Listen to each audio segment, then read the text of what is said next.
हई हम देहाती मरद कही हाथ जोड़ के। हई हम देहाती मरद कही हाथ जोड़ के। जादी कुछ होई भैया मनीष पत्रकार के।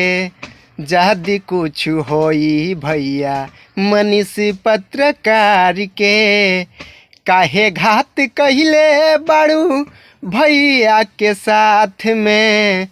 काहे घात कहिले बाड़ू भैया के साथ में।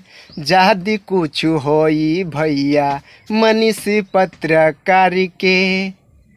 देशवा के शान हउए देशवा के जान हउए।